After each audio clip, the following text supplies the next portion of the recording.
saveur divine. Cette bonne nouvelle du royaume sera prêchée dans le monde entier pour servir de témoignage à toutes les nations. Alors viendra la fin. Ce pain céleste vous est présenté par Immaculée Niraneza. Bienvenue très chers amis à l'écoute de l'émission Saveur divine. Que le nom de l'Éternel soit élevé. Ensemble, remercions Dieu qui nous donne ce nouveau jour. Voilà, chers amis, nous commençons une autre semaine, la dernière semaine du mois de septembre.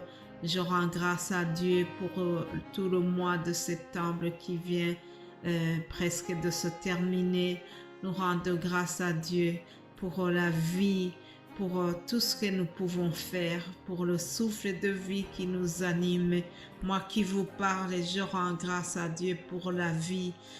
Vous savez, vraiment, chaque jour qui s'ouvre pour moi, c'est un cadeau. Chaque jour qui s'ouvre pour moi, c'est un miracle de Dieu. Alors, je remercie le Seigneur pour ce miracle d'aujourd'hui. Alléluia.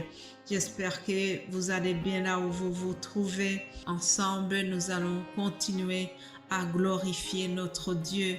Aujourd'hui, peut-être tu écoutes ce message et tu te dis de quoi s'agit-il? Si tu m'écoutes pour la première fois, sache que tu es dans l'émission Saveur divine. C'est un appel d'évangélisation qui m'a été donné. Alors je rends grâce à Dieu qui a fait confiance en moi parce que je n'étais pas vraiment digne, mais le Seigneur a jugé qu'il va m'utiliser par sa grâce. Il utilise aussi des faibles.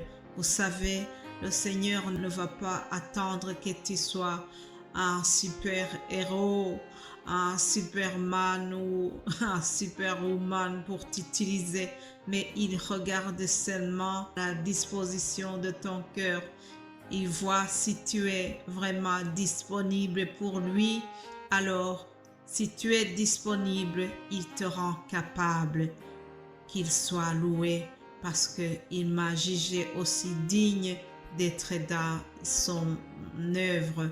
En commençant notre semaine, chers amis, j'ai eu un mot d'introduction que je voudrais vous partager dans l'Évangile selon Luc, chapitre 10, versets 1 à 3. Je lis au nom de Jésus-Christ. Après cela, le Seigneur désigna encore 70 autres disciples et les envoya devant lui, 2 par 2, dans toutes les villes et dans tous les endroits où lui-même devait aller. Il leur dit, « La moisson est grande, mais il y en a peu d'ouvriers.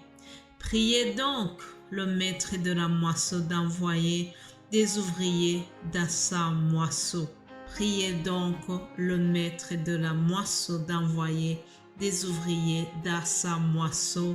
Alléluia. Je remercie Dieu parce que parmi les ouvrières de sa moisson, il m'a aussi choisi. Alors vraiment, c'est une grâce, c'est un honneur de travailler dans le grand champ de notre Seigneur. Oui, chers amis, aujourd'hui en 2023, la moisson est grande encore, mais il y a peu d'ouvriers. Merci à tout le monde qui fait quelque chose pour travailler dans la moisson du Seigneur.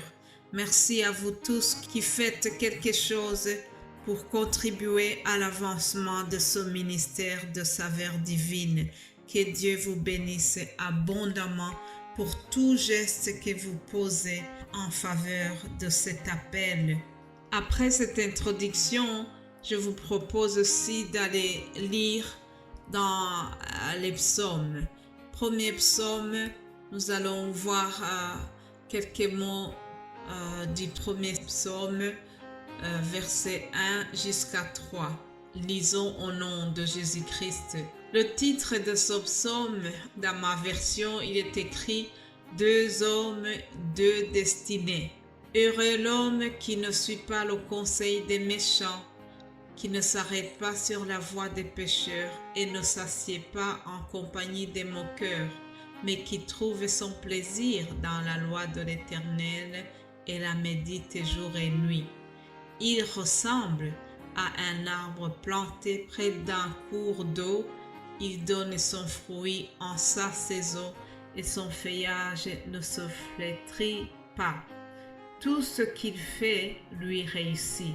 Alléluia.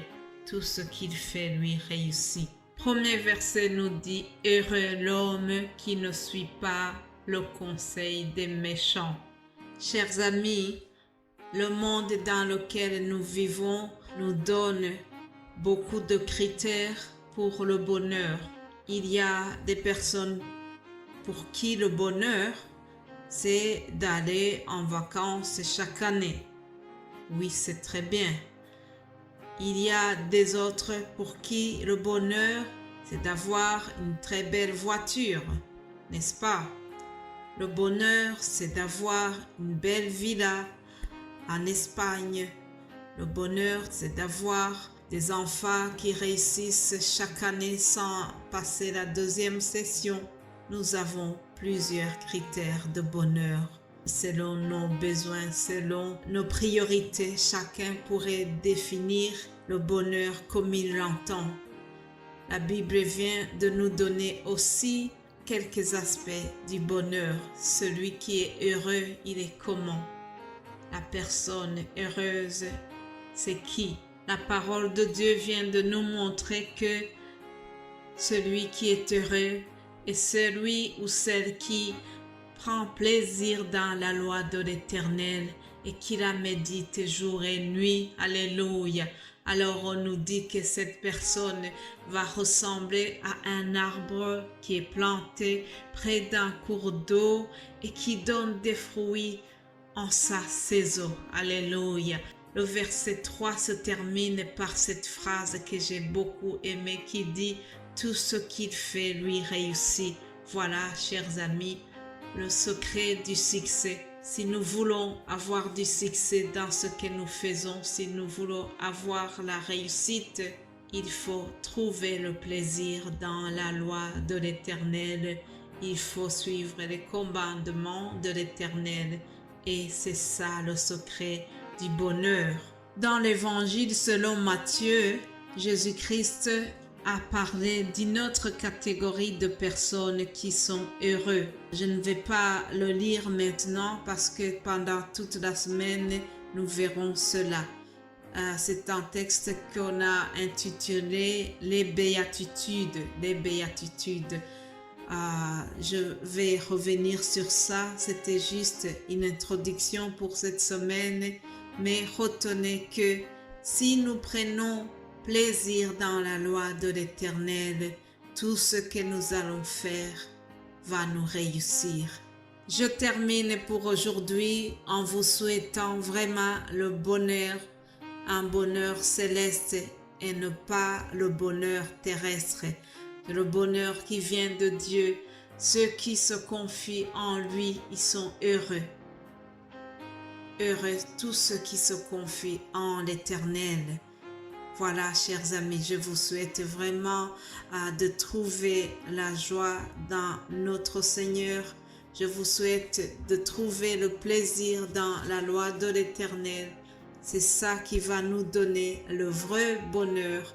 Demain, nous allons continuer cette réflexion en vous souhaitant de passer un bon lundi. Que Dieu vous bénisse abondamment. Au nom de Jésus-Christ. Amen. Amen.